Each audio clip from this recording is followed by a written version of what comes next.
अस्सलाम वालेकुम स्टूडेंट्स। हमारा आज का लेक्चर ब्रीफ सी इंट्रोडक्शन है केमिकल इंडस्ट्रीज से रिलेटेड। हम लोग हर एक केमिकल इंडस्ट्री को डिटेल नहीं पढ़ेंगे। यहाँ हम लोग इनका कुछ ब्रीफ सा इंट्रोडक्शन लेंगे, मेथड क्या है, कौन से मेथड अप्लाई होते हैं, इस तरह की छोटी छोटी बातों को डिस्कस करेंगे। और हर एक मेथड के अंदर जो कोई इम्पोर्टेंट टर्म्स या इम्पोर्टेंट थिंग्स इस्तेमाल हो रही हैं उनके बारे में, या इम्पोर्टेंट कोई कैटलिस्ट यूज़ हो रहा है तो उनको हम लोग डिस्कस करें। तो केमिकल इंडस्ट्रीज जो हम लोग आज के लेक्चर में डिस्कस करने जा रहे हैं वो है पेपर इंडस्ट्री। हम लोग पेपर इंडस्ट्री को डिस्कस करेंगे।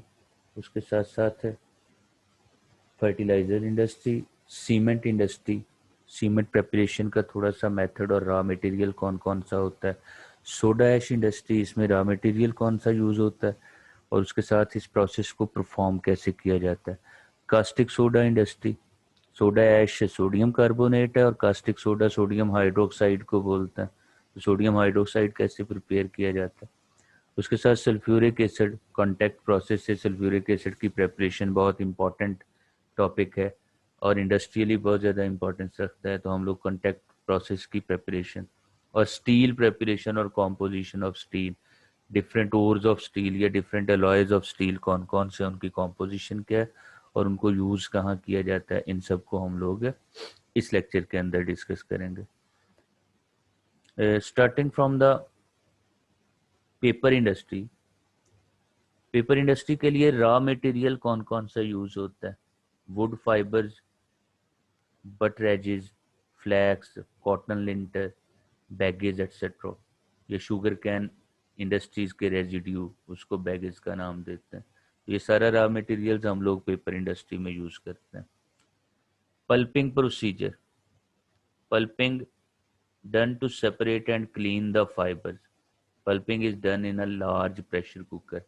एक्चुअली लार्ज प्रेशर कुकर के अंदर आप लोग ये सारा मटेरियल इसको छोटे छोटे पीसेज में कट करने के बाद हम ऐड कर देते हैं और इसको ऐड करने के बाद हम लोग इसकी पल्पिंग का प्रोसेस करते हैं, इसको डाइजेस्ट करते हैं और डाइजेस्ट करने पर फाइबर्स जो हैं वो सेपरेट आउट हो जाते हैं। फिर डीकलरेशन और रिमूवल ऑफ लिग्निन का प्रोसेस आता है। Refining procedure will be followed after pulping process. Pulping process के बाद हम लोगों ने उसकी डीकलरेशन करना होती है, लिग्निन रिमूव करना होता है। लिग्निन ऐसा मटेरियल है, ब्राउनिश सा या ब्लैकिश ब्राउन मटेरियल होता है। ये अगर पेपर के अंदर रहे तो पेपर को हार्ड और ब्रिटल कर देता है। तो उस ब्रिटलनेस को ख़त्म करने के लिए लिग्निन को रिमूव करना ज़रूरी है।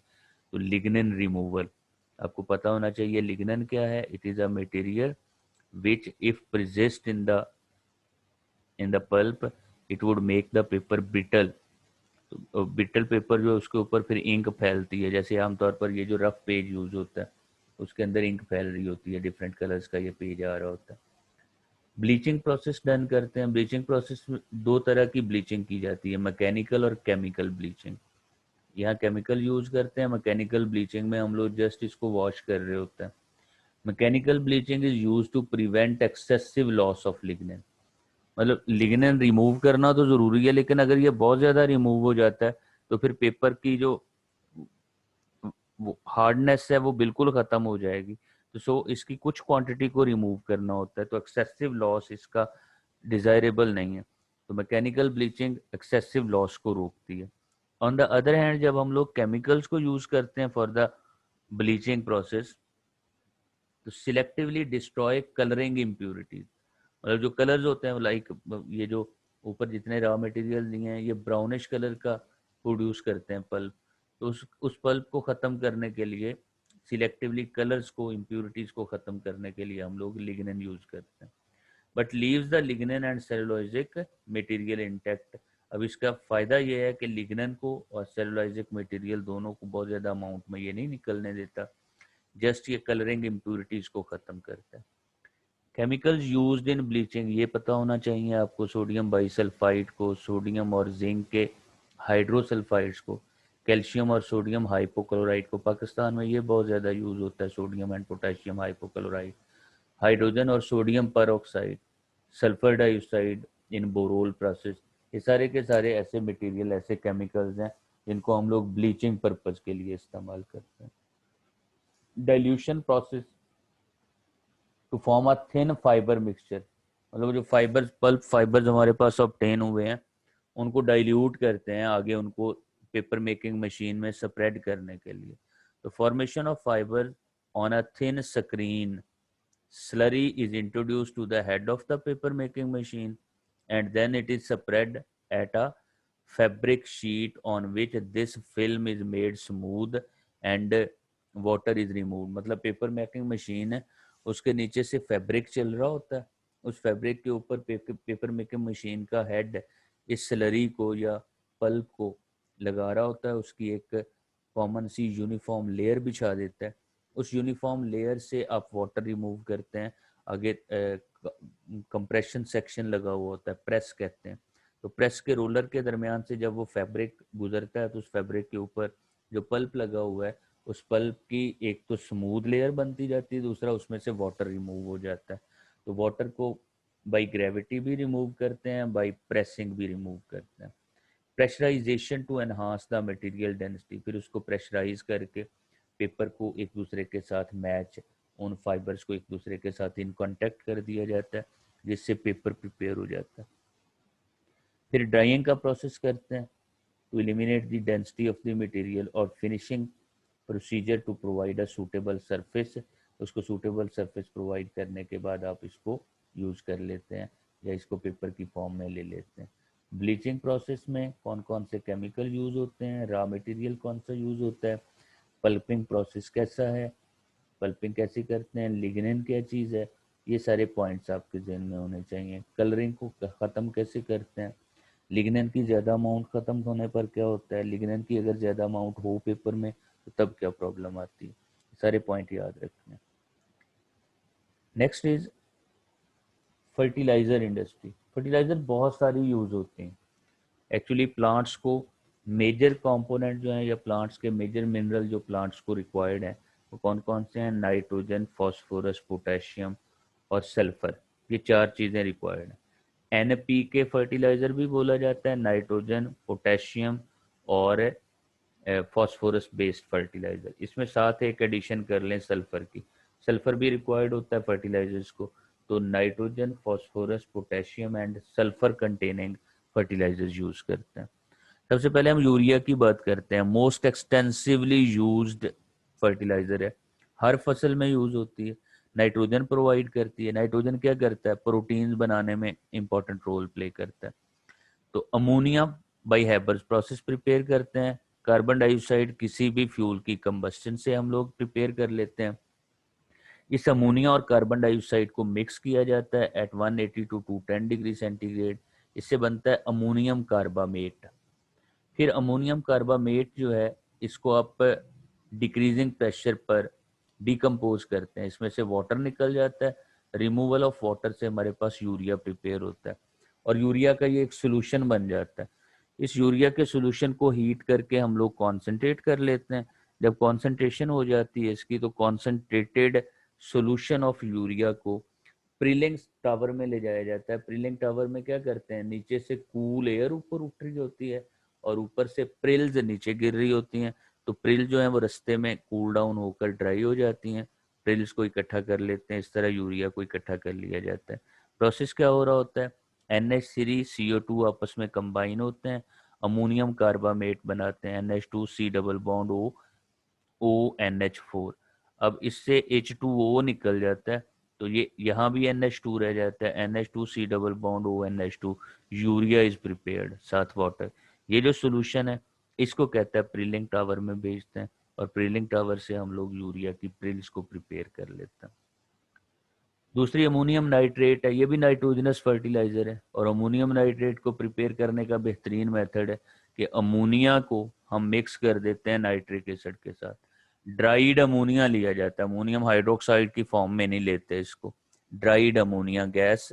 और अमोनिया गैस को नाइट्रिक एसिड के 63% सोल्यूशन के साथ कंबाइन करते हैं, अमोनिया नाइट्रिक एसिड से कंबाइन होकर अमोनियम नाइट्रेट बना देता है। After assurance of complete neutralization, the solution is concentrated by heating and then sent to the prilling section. Complete neutralisation का क्या मतलब, अमोनिया प्लस नाइट्रिक एसिड, तो ये एसिड बेस रिएक्शन है। एसिड बेस रिएक्शन में कंप्लीटली न्यूट्रलाइजेशन हो जाती है, और उस न्यूट्रलाइजेशन में हम लोग अमोनियम नाइट्रेट प्रिपेयर कर लेते हैं कंप्लीट न्यूट्रलाइजेशन के बाद। और सोल्यूशन ऑफ अमोनियम नाइट्रेट जो है उसको फिर कहाँ भेजा जाता है, प्रीलिंग सेक्शन में। एग्जैक्टली उसी तरह प्रीलिंग सेक्शन एक टावर है, इसके ऊपर एक जाली सी बनी होती है, तो उसके ऊपर सोल्यूशन डाल देते हैं। वो सोल्यूशन के जो ड्रॉप नीचे गिरते हैं, वो ड्रॉप्स नीचे कूल एयर उनको ठंडा करती जाती है, और उन ड्रॉप्स को नीचे इकट्ठा कर लिया जाता है। अमोनियम नाइट्रेट को पैडी राइस ट्रीज के लिए या पैडी राइस के फील्ड्स के लिए ये अच्छा नहीं है, क्योंकि उसमें बैक्टीरियल एक्शन होता है और वो अमोनियम नाइट्रेट को डायरेक्टली नाइट्रोजन में कन्वर्ट कर देता है। जब गैशियस नाइट्रोजन बन जाएगा तो इसका फायदा कोई नहीं होता, तो it is not useful for paddy rice. तो एमसीक्यूज में it is which fertiliser is not useful to use in paddy rice, ये पूछा जाता है यूजली। और अमोनियम नाइट्रेट ये कौन सी फर्टिलाइजर है, नाइट्रोजनस फर्टिलाइजर है, नाइट्रोजनस की अमाउंट को पूरा करती है। अमोनियम नाइट्रेट के अंदर परसेंटेज ऑफ नाइट्रोजन कितना होता है ये आपको पता होना चाहिए। और किस प्रोसेस से बनता है, इसमें अमोनिया और नाइट्रिक एसिड को कंबाइन करके हम लोग इसको कंप्लीट न्यूट्रलाइजेशन से प्रिपेयर करते हैं। डाइअमोनियम हाइड्रोजन फॉस्फेट, इसको आम जुबान में डीएपी बोला जाता है। बहुत ज़्यादा यूज होती है पाकिस्तान में ये फर्टिलाइज़र। ये रिलेटिवली महंगी फर्टिलाइज़र है। ये फसलों के अंदर या ज़मीन के अंदर नाइट्रोजन की और फॉस्फोरस दोनों की कमी को पूरा करती है, और इसको कोई भी फसल काश्त करने से पहले यूज़ किया जाता है, ज़मीन के अंदर मिक्स कर दिया जाता है। इसको प्रिपेयर करते हैं हम लोग अमोनिया और फॉस्फोरिक एसिड को 2:1 में अगर आपस में कंबाइन करें, तो उससे हमारे पास ammonium diammonium hydrogen phosphate, phosphoric acid 1 लेना है 1 मोल, 2 मोल अमोनिया लेना है, तो डाइअमोनियम हाइड्रोजन फॉस्फेट बन जाता है। Solid diammonium phosphate shows a dissociation pressure of ammonia, मतलब ये जो सॉलिड है ये एक्चुअली ब्रेकअप हो जाती है, डिकम्पोज होती है अमोनिया, और अमोनियम डाइहाइड्रोजन फॉस्फेट बनाती है। 100 डिग्री सेंटीग्रेड पर यह डिसोसिएशन का प्रोसेस या प्रेशर 5 मिलीमीटर ऑफ मर्करी हो जाता है। डिसोसिएशन प्रेशर का मतलब है कि ये जहाँ डाइअमोनियम हाइड्रोजन फॉस्फेट पड़ी होगी, अगर बंद वेसल में इसको बंद करके रख दें और आप इसको हीट करें, तो 100 डिग्री सेंटीग्रेड पर हीट करने पर ये इतनी अमोनिया गैस प्रोड्यूस करती है कि उस अमोनिया का प्रेशर 5 मिलीमीटर ऑफ मर्करी के करीब आ जाएगा। DAP is used as a fertilizer. When applied to the plant, it temporarily increases the soil pH. ये देखें ammonium di ammonium hydrogen phosphate, यहाँ 2 अमोनिया हो 1 हाइड्रोजन फॉस्फेट, इसका मतलब इसमें प्रोटॉन है डोनेशन के लिए। तो जब इसको वाटर में आप ऐड करते हैं तो फॉस्फोरिक एसिड तो स्ट्रॉन्ग एसिड बन जाता है, लेकिन ये जो अमोनिया है ये वाटर से क्या लेता है, अमोनिया वाटर से कंबाइन करके फॉस्फोरिक एसिड और अमोनिया ये पीएच को इंक्रीज करने का बायस बनता है, प्लांट्स की पीएच बढ़ा देता है। But over a long term the treated ground becomes more acidic then before upon nitrification of the ammonia. मतलब वो कहता है अमोनिया जो है वो उसकी नाइट्रिफिकेशन हो जाती है, अमोनियम नाइट्रेट में कन्वर्ट हो जाता है। तो पहले तो जब इसको स्टार्ट में अप्लाई करते हैं आप सॉइल में, तो ये थोड़ी सी पीएच को इंक्रीज करता है, लेकिन इन द लॉन्ग रन ये पीएच को डिक्रीज करके सॉइल को एसिडिक बनाने का बायस बनता है। यही वजह है कि ये अल्कलाइन केमिकल के साथ बेटर तौर पर यूज नहीं हो सकता। वजह क्या है, जैसे ही अगर सॉइल के अंदर कुछ अल्कलाइन केमिकल है या कैल्शियम हाइड्रोक्साइड है या कैल्शियम ऑक्साइड है, तो अमोनियम आयन तो फौरन उस हाइड्रोक्साइड या अल्कलाइन केमिकल के साथ रिएक्शन कर लेगा। तो अमोनियम आयन ने ही एक्चुअली नाइट्रोजन देना है, तो लिहाजा ये ऐसी जमीन के लिए कंपेटिबल नहीं है जिसमें अल्कली मेटल या अल्कलाइन सॉल्यूशन हो। To ammonia in a high pH environment the average pH in solution, इसकी सॉल्यूशन में पीएच 7.5 से 8 तक होती है। So to convert ammonia in the, चूंकि अल्कलीज अमोनियम को अमोनिया में कन्वर्ट कर सकती हैं, इस वजह से हाई पीएच के अंदर इसको यूज करना पॉसिबल नहीं है या इनकम्पैटिबल होता है, इसको लो पीएच में यूज करते हैं। तो ये पॉइंट याद रखने हैं। एक तो इसको प्रिपेयर कैसे किया जाता है, by preparation is done by reacting ammonia and phosphoric acid in 2:1।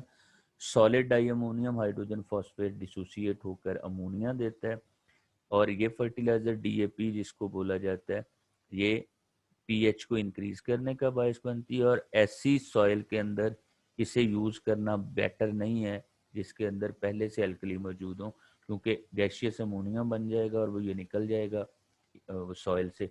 जब सॉइल से ये अमोनिया एवेपोरेट हो जाएगा तो इसका मतलब है सॉइल की जो नाइट्रोजन की कमी इसने पूरा करना वो नहीं कर सकेगा।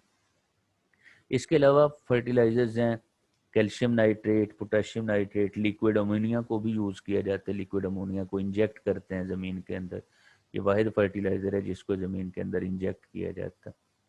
Also consider to be good nitrogenous fertiliser small amount of calcium phosphate, phosphorus या सल्फर की कमी को पूरा कर, सॉरी फॉस्फेट नहीं सल्फेट, कैल्शियम सल्फेट को हम लोग स्मॉल अमाउंट इसकी सोलबल होती है तो इसको कैल्शियम सल्फेट, सल्फर की कमी को पूरा करने के लिए इसको इस्तेमाल किया जाता है। सीमेंट इंडस्ट्री, सीमेंट इंडस्ट्री भी आपके सिलेबस का हिस्सा है। रॉ मटेरियल, इसमें 3 किस्म के रॉ मटेरियल्स यूज होते हैं, कैलकेरियस, आर्गिलेशियस और जिप्सम। कैलकेरियस मटेरियल है कैल्शियम कार्बोनेट, इसको डिफरेंट किस्म के प्लांट शेल से भी यूज किया जाता है। कैल्शियम कार्बोनेट नेचुरल भी लिया जाता है, जमीन के अंदर से भी कैल्शियम कार्बोनेट, जमीन के अंदर से भी कैल्शियम कार्बोनेट हासिल किया जाता है। तो ये सारे कैल्शियम कार्बोनेट के साथ, कैल्शियम कार्बोनेट के साथ ये इनको प्रिपेयर किया जाता है। कैलकेरियस मटेरियल कैल्शियम कार्बोनेट है, आर्गिलेशियस मटेरियल क्ले या शेल है, जिप्सम कैल्शियम सल्फेट, ये to enhance the setting time, ये सेटिंग टाइम को इंक्रीज करने के लिए यूज होता है। तो ये तीनों मटेरियल्स हम लोग रॉ मटेरियल्स को इस्तेमाल करते हैं for the preparation of cement. 2 processes for manufacturing of cement are use, एक वेट प्रोसेस है, एक ड्राई प्रोसेस है। पाकिस्तान के अंदर वेट प्रोसेस ज़्यादा यूज किया जाता है। Wet process advantages, wet process के एडवांटेजेस क्या हैं? वो कहता है the wet process of cement production simple operation, low dust, easy conveying, slurry has fluidity so that it can become homogeneous और clinker quality is improved। ये 4-5 इसके advantages हैं वेट प्रोसेस के। Simple in operation, low dust, easy conveying, slurry has fluidity, homogeneity is better, और clinker जो at the end cement के balls बनते हैं जिनको पाउडर बनाकर फिर सीमेंट बनाया जाता है, तो क्लिंकर इज इम्प्रूव्ड, वो ज़्यादा बेटर बनता है। The energy consumption of raw material grinding in the wet process is reduced by nearly 30%। wet process में एनर्जी कंजम्पशन तकरीबन 30% तक रिड्यूस होती है। ड्राई प्रोसेस, चूंकि ड्राइड मटेरियल यूज होता है उसमें मॉइस्चर 1 to 2% है, लिहाजा इसमें एनर्जी सेविंग प्रोसेस है, ड्राई नहीं करना पड़ता। तो एनर्जी सेविंग प्रोसेस है तो हाई प्रोडक्शन एफिशिएंसी है, इसकी स्टेबल आउटपुट होता है, आउटपुट स्टेबल आता है। प्रोडक्शन एफिशिएंसी ज़्यादा होने का क्या मतलब, रैपिडली प्रिपेयर हो जाता है। At the same time there is less sewage discharge in the dry process, dry process के अंदर वो सीवेज मतलब उसमें पानी चूंकि यूज हो रहा होता है तो पानी बहुत ज़्यादा अमाउंट में निकल रहा होता है, तो इसके अंदर ये प्रॉब्लम भी कम हो जाती है कि सीवेज को ठिकाने लगाने की इतनी ज़्यादा ज़रूरत नहीं पड़ती। सबसे पहले रॉ मटेरियल ऑब्टेन करते हैं, उसको ग्राइंड करते हैं, उनको खास रेशियो में मिक्स करते हैं। मिक्स करने के बाद ड्राई मिक्सिंग और ब्लेंडिंग कर ली जाती है, या उसको वाटर ऐड कर मिक्सिंग कर ली जाती है और ब्लेंडिंग की जाती है। दोनों को रोटरी किलन में भेजते हैं, तो ड्राई से भी और वेट से भी।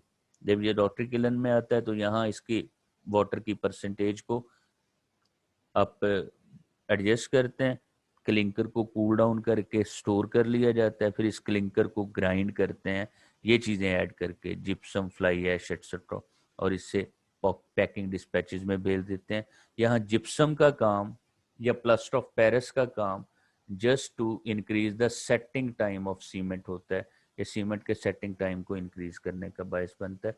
सेटिंग टाइम का मतलब कि जब आप इसको गीला कर लें तो गीला होने के बाद अप्लाई करने तक या हार्ड होने तक का जो टाइम है उसका वो उसको सम परसेंट इंक्रीज कर देता है। Soda ash manufacturing plant, Pakistan में सोडा ऐश ICI बहुत ज़्यादा सोडा ऐश प्रोड्यूस करता है। अगर कभी आप खेड़ा माइन जाएं तो खेड़ा माइंस के पास सोडा ऐश प्लांट है, ICI soda ash plant. ICI soda ash वहाँ से क्यों बना रहा है, क्योंकि इसमें जो रॉ मटेरियल है, major raw material that is brine. Brine क्या है? It is the solution of NaCl in water. तो NaCl का कॉन्सेंट्रेटेड सोल्यूशन वाटर में ब्राइन सोल्यूशन लिया जाता है। ब्राइन को प्यूरिफाई किया जाता है, उसकी इम्यूनिएशन की जाती है, मतलब अमोनिया उसमें से पास आउट करते हैं। ये सारा रिएक्शन सॉल्वे टावर के अंदर होता है, इसको सॉल्वे प्रोसेस बोला जाता है। Reaction in kiln, separation of solid sodium hydrocarbon. Solid sodium hydrocarbon को अलग कर लिया जाता है किलेंस के अंदर। Formation of sodium carbonate prepare होता है। फिर अमोनिया रिकवरी टावर, उससे अमोनिया आप अलग कर लेते हैं। Carbon dioxide on dissolving reacts with the dissolved ammonia to form ammonium hydrogen carbonate. असल में ये रिएक्शन होता है, वाटर, कार्बन डाइऑक्साइड, अमोनिया आपस में रिएक्शन करके सोडियम बाइकार्बोनेट बनाते हैं। फिर सोडियम बाइकार्बोनेट को हीट अप करते हैं तो सोडियम कार्बोनेट, वाटर और कार्बन डाइऑक्साइड बन जाता है। इसको अमोनिया रिकवरी टावर में लेकर जाते हैं। अमोनिया रिकवरी टावर में अमोनियम क्लोराइड और कैल्शियम हाइड्रोक्साइड आपस में रिएक्शन करके अमोनिया बना देते हैं। तो अमोनिया अगेन रिकवर हो जाता है और उसको रीयूज कर लिया जाता है। ब्राइन की फिल्ट्रेशन, उसके अंदर calcium carbonate, magnesium carbonate precipitate हो गए, अमोनियम कार्बोनेट की फॉर्म में इसको आगे ले जाया जाता है। ये कार्बोनेशन टावर है, इसके अंदर कार्बन डाइऑक्साइड मिक्स होती है, अमोनियम कार्बोनेट और कार्बन डाइऑक्साइड मिक्स होकर सोडियम बाइकार्बोनेट बना देते हैं। इसे हीट करके आप सोडियम कार्बोनेट बनाते हैं। जो बाकी मटेरियल है उसको अमोनिया रिकवरी टावर में अमोनियम बाइकार्बोनेट, अमोनियम क्लोराइड को इधर भेज देते हैं, कैल्शियम हाइड्रोक्साइड के साथ मिक्स होकर ये अगेन अमोनिया बनाता है। तो ammonia plus brine solution again आगे अगले प्रोसेस में अगेन एंड अगेन यूज होता रहता है। नेक्स्ट है कास्टिक सोडा मैन्युफैक्चरिंग का प्रोसेस। 3 प्रोसेसेस हैं, कास्टनर Kellner cell, Nelson diaphragm cell और मेम्ब्रेन सेल। यहाँ हम लोगों ने डायाफ्राम सेल की बात की है। कहते हैं एनोड पर ऑक्सीडेशन होती है, यहाँ मोल्टन NaCl यूज करते हैं या ब्राइन सोल्यूशन ऑफ NaCl भी यूज किया जा सकता है। Brine solution of NaCl, sorry brine solution he use होता है, मोल्टन नहीं यूज करते। एनोड पर क्लोराइड की ऑक्सीडेशन होती है, क्लोरीन में कन्वर्ट होता है, और कैथोड पर वाटर की रिडक्शन होती है, वो हाइड्रोक्सिल प्रोड्यूस करता है। सोडियम आयन माइग्रेट करता है from the diaphragm, sodium ion diaphragm से गुजरकर हाइड्रोक्सिल आयन की तरफ चला जाता है। सोडियम आयन हाइड्रोक्सिल आयन के साथ मिलकर NaOH बनाता है। NaOH और कुछ अमाउंट में NaCl, ये दोनों मिक्स होकर नीचे वाटर में चले जाते हैं और इनमें से हम लोग क्रिस्टलाइजेशन के प्रोसेस से NaCl को अलग कर देते हैं, सोडियम हाइड्रोक्साइड को क्रिस्टलाइज आउट कर लिया जाता है। इस तरह सोडियम हाइड्रोक्साइड की क्रिस्टल्स ऑब्टेन होती हैं। ये नाम याद रखने। There are 3 methods for the preparation of caustic soda which are Castner Kellner cell, Nelson diaphragm cell and membrane cell. ये तीनों सेल्स को यूज किया जाता है और इन सब में इलेक्ट्रोलिसिस प्रोसेस ही यूज होता है। हम लोग ब्राइन सॉल्यूशन की इलेक्ट्रोलिसिस करके कास्टिक सोडा प्रिपेयर करते हैं। Contact process for the preparation of sulphuric acid बहुत इंपॉर्टेंट प्रोसेस है। सल्फर डाइऑक्साइड बनाते हैं आप, एयर और सल्फर आपस में कंबाइन होकर SO2 बना देते हैं। ये कंबस्शन फर्नेस में होता है प्रोसेस। सल्फर डाइऑक्साइड में फर्दर एयर ऐड होती है वेनेडियम पेंटाऑक्साइड की मौजूदगी में, ये सल्फर ट्राइऑक्साइड में कन्वर्ट हो जाता है। सल्फर डाइऑक्साइड से सल्फर डाइऑक्साइड। सल्फर डाइऑक्साइड को ये याद रखना है, सल्फर डाइऑक्साइड को बहुत ज़्यादा प्यूरिफाई किया जाता है इस रिएक्शन से पहले, क्योंकि सल्फर डाइऑक्साइड के अंदर चांसेस होते हैं आर्सेनिक के। अगर आर्सेनिक वेनेडियम पेंटॉक्साइड के साथ मिल जाता है तो ये वेनेडियम पेंटॉक्साइड की कैटेलाइजिंग एबिलिटी को ख़त्म कर देता है, मतलब पॉइजनिंग का बायस बनता है। तो इसको iron hydroxide FeOH thrice use किया जाता है आर्सेनिक इम्प्यूरिटीज को रिमूव करने के लिए। सल्फर डाइऑक्साइड यहाँ ले जाते हैं, इसको हीट किया जाता है और हीट करके ड्राई करके इसमें कॉन्सेंट्रेटेड सल्फ्यूरिक एसिड ऐड करके ओलियम बनाते हैं। फिर ओलियम में इक्विमोलर अमाउंट वाटर की ऐड करके सल्फ्यूरिक एसिड बनाते हैं। ये पॉइंट याद रखना है। पहला स्टेप है सल्फर डाइऑक्साइड बनाते हैं सल्फर और ऑक्सीजन से, फिर सल्फर डाइऑक्साइड ऑक्सीजन से रिएक्शन करके सल्फर डाइऑक्साइड बनाती है। कैटालिस्ट यहाँ यूज होता है वेनेडियम पेंटाऑक्साइड, ये याद रखना है। फिर कन्वर्जन ऑफ सल्फर डाइऑक्साइड, इसको ऐड करते हैं, एडिशन करते हैं, कॉन्सेंट्रेटेड H2SO4 में कन्वर्जन करना होती है। तो इस कन्वर्जन से पहले वो कहता है जब सल्फर ट्राइऑक्साइड बनाते हैं तो आयरन हाइड्रोक्साइड को आर्सेनिक इम्प्यूरिटीज रिमूव करने के लिए यूज करते हैं, क्योंकि आर्सेनिक इम्प्यूरिटीज क्या करती हैं, वेनेडियम पेंटॉक्साइड को पॉइजन कर देते हैं। प्योर सल्फर डाइऑक्साइड को यूज किया जाता है ऑक्सीडेशन के प्रोसेस में कैटलिस्ट पॉइजनिंग से अवॉइड करने के लिए। और sulphur trioxide is not mixed directly with water to avoid evaporation due to exothermic process. अब ये नहीं करते कि यहाँ सल्फर डाइऑक्साइड प्रोड्यूस हो गया और उसमें डायरेक्ट वाटर डालें और H2SO4 बना लें। उससे प्रॉब्लम क्या होती है, ये हाईली एक्सोथर्मिक प्रोसेस है। सल्फर डाइऑक्साइड H2O के साथ मिलकर जो H2SO4 बनेगा वो वेपर्स फॉर्म में कन्वर्ट हो जाएगा, उसको कंडेंस बैक करना मुश्किल हो जाएगा।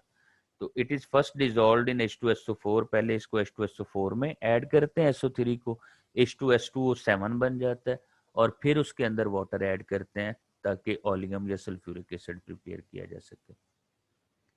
स्टील इंडस्ट्री, स्टील इंडस्ट्री में सबसे पहले रॉ मटेरियल आप ब्लास्ट फर्नेस के अंदर आयरन, पिग आयरन बना लेते हैं। ये कैसे बन रहा होता है, इसके अंदर थोड़ा सा लाइमस्टोन, थोड़ी आयरन ओर और कोल ऐड करते हैं। कोल जो है वो डिफरेंट किस्म की इम्प्यूरिटीज को कार्बन कार्बन वगैरह के साथ रिएक्शन करती हैं जब, तो उसके ऑक्साइड बन के निकल जाते हैं। लाइमस्टोन से calcium carbonate, calcium oxide add होता है, वो सिलिकेट, एल्यूमिनेट एटसेट्रा को आयरन ओर से खत्म कर देता है स्लैग की फॉर्म में, और आपके पास ये आयरन प्रिपेयर हो जाता है। इस आयरन को आप लोग अगली ओपन अर्थ प्रोसेस में लेकर जाते हैं। ओपन अर्थ प्रोसेस में साथ इसके रिसाइकल्ड स्टील भी ऐड कर दिया जाता है। ओपन अर्थ प्रोसेस की लाइनिंग जो है वो डिपेंडिंग अपॉन द इम्प्यूरिटीज दो तरह की रखी जाती है, एसिडिक लाइनिंग और बेसिक लाइनिंग। एसिडिक लाइनिंग और बेसिक लाइनिंग, अगर इम्प्यूरिटीज बेसिक हैं तो एसिडिक लाइनिंग, अगर इम्प्यूरिटीज एसिडिक हैं तो बेसिक लाइनिंग यूज करते हैं। वो लाइनिंग क्या करेगी, साल्ट्स में प्रिपेयर कर देगी इम्प्यूरिटीज को, और साल्ट्स को हम लोग अलग कर लेते हैं। फिर आगे सेकेंडरी प्रोसेस स्टार्ट होता है, यहाँ से जो आयरन बन जाता है उसको आगे स्टील बनाने के लिए जौन सी स्टील की टाइप बनानी है, यहाँ आगे यहाँ से आयरन प्रिपेयर हो गया, आगे स्टील की जो टाइप बनानी है हम लोग उसके लिए इसको इस्तेमाल कर लेते हैं। आयरन और मेल्टिंग की जाती है, कंबस्शन करते हैं कोक और लाइमस्टोन के साथ। कोक और लाइमस्टोन का यूज यहाँ पर इम्प्योरिटीज को रिमूव करने के लिए। स्लैग रिमूव हो जाता है, ये slag as a fertilizer use होता है। कार्बन की परसेंटेज को हम लोग स्टील की जो भी टाइप बनानी है, हाई पर कार्बन की परसेंटेज रखनी है, लो रखनी है, तो उसको एडजस्ट किया जाता है यहाँ ब्लास्ट फर्नेस के अंदर। Depending on impurities the internal lining, ये जो ओपन अर्थ प्रोसेस है इसकी इंटरनल लाइनिंग एसिडिक या बेसिक रखी जाती है। अगर इम्प्यूरिटीज बेसिक हैं तो इसको एसिडिक रखा जाता है, एसिडिक ऑक्साइड की बनी होती है। अगर इम्प्यूरिटीज एसिडिक हैं तो फिर इसकी इंटरनल लाइनिंग जो है वो बेसिक ऑक्साइड्स की बनाई जाती है। ये कुछ एलॉयज हैं स्टील के। पहला अलॉय आयरन का है स्टील, इसमें 99% आयरन और 1% कार्बन होता है। बहुत बेटर किस्म का स्टील है, इसको rail, wheels, engine, ship, vehicles, cranes etcetera ये सब बनाने में इस्तेमाल करते हैं। रस्ट फ्री स्टील या स्टेनलेस स्टील इसको बोलते हैं। आमतौर पर ये घड़ियों की बैक साइड जो है उसको लिखा होता है, या वेसल जो है वो स्टेनलेस स्टील के बने होते हैं, तो इसको जंग नहीं लगता। 74% आयरन, 18% क्रोमियम और निकल इसमें 8% होता है। ये यूजली कंपोजिशन पूछ ली जाती है, इनको याद रखना है आपने। ये knives, forks, kitchen sinks etcetera बनाने में इस्तेमाल होता है। ब्रास, ये जो ब्रास मेडल, ब्रॉन्ज मेडल दिए जाते हैं। कॉपर 65%, 35% जिंक, तो उससे क्या बनता है, ब्रास प्रिपेयर होता है। ऑर्नामेंट्स में, बॉल बेयरिंग बनाने में, इलेक्ट्रिक स्विचेस बनाने में, डोर नॉब्स बनाने में, यूटेंसिल्स में bronze, copper 90%, tin 10%, melting machineries में, प्लेट्स, ग्लासेस में, और duralumin, aluminium 95%, copper 4%, magnesium, manganese and iron ये तीनों मिलाकर 1%। तो बॉडी और air plane, bicycle parts etcetera बनाने के लिए इसको हम लोग इस्तेमाल करते हैं। It was all about today, और नेक्स्ट हम लोग क्वेश्चन सेक्शन में मिलते हैं। अल्लाह हाफिज़, हैव अ गुड डे।